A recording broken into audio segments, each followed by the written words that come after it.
नरसप्पा सुताराची स्वामी भक्ती किती उत्कट आणि विलक्षण आहे याची प्रचिती लोकांनी प्रत्यक्ष अनुभवली होती.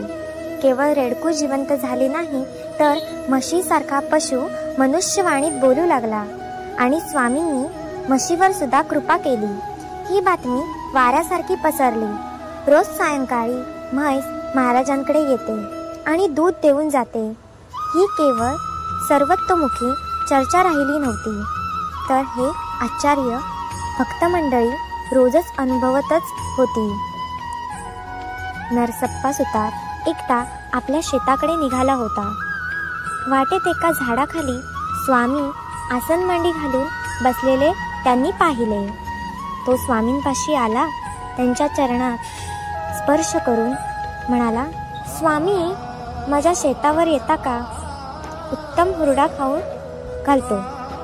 तेव्हा स्वामी म्हणाले, नरसप्पा, कोणाचे शेत म्हणालास आणि तू हुरडा कधी निर्माण केलास रे?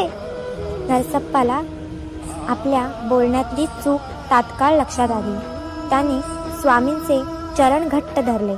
म्हणाला, स्वामी, बोलण्यात चूक झाली, क्षमा करा. शेत माझे नाही आणि हुरडा सुद्धा मी निर्माण केला नाही. शेत आपलेच आहे आणि आपली कृपा झाली म्हणूनच हुरडा निर्माण झाला. आपण निर्माण केलेला हुरडा खायला आपण या. स्वामी आपल्या सर्व सेवकांसह हुरडा खायला निघाले. नरसप्पाला खूप आनंद झाला, कारण स्वामींचे चरण शेताला लागले होते. नरसप्पाने काय केले तर स्वामींना खायला ऊस सुद्धा आणले. महाराजांनी प्रेमाने ऊस खाल्ला आणि ऊसाची कांडकी जमिनीत पुरून ठेवली. स्वामी प्रसन्न झाले होते. नरसप्पाच्या कुंडलीत जणू कृपाच पेरली होती. स्वामींनी 4-2 कांडे जमिनीत पेरले होते. काही दिवस गेले आणि नरसप्पाचे शेत उसाने बहरून आले. नरसप्पाच्या घरात सुखच सुख दाटून आले. श्री दत्त अवतारी स्वामींची कृपा झाली की सुखाला कशी भरती येते याचे नरसप्पा हे उत्तम उदाहरण झाले होते.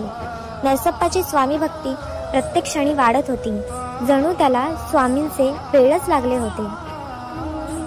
माझ्या प्राणप्रिय स्वामी भक्तांनो, तुम्हाला एक सत्य सांगते की मानवी आयुष्यातला सर्वात बलाढ्य शत्रू म्हणजे अजिंक्य अहंकार.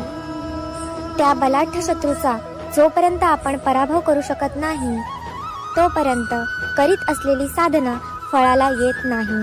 कारण हा अहंकार माणसाचे आयुष्य काळेभोर करून टाकतो.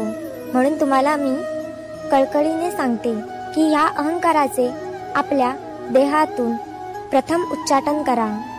ह्याचे कारण नामस्मरणात हा अहंकार अडचणी निर्माण करतो. त्यासाठी काय करावे तर भगवंताला आपल्या जगत असलेल्या आयुष्याचे प्रमुख करावे आणि त्याच्या आज्ञेत प्रत्येक श्वास घ्यावा, कारण श्वास सुद्धा तोच पुरवत असतो. हे समजणे अत्यंत आवश्यक आहे. अंतकरण शुद्ध झाल्याशिवाय हा अनुभव येत नाही. नामच अंतकरण शुद्ध करते. म्हणून अखंडपणे नामातच गर्क राहावे. श्री स्वामी समर्थ. श्री स्वामी समर्थ. श्री स्वामी समर्थ.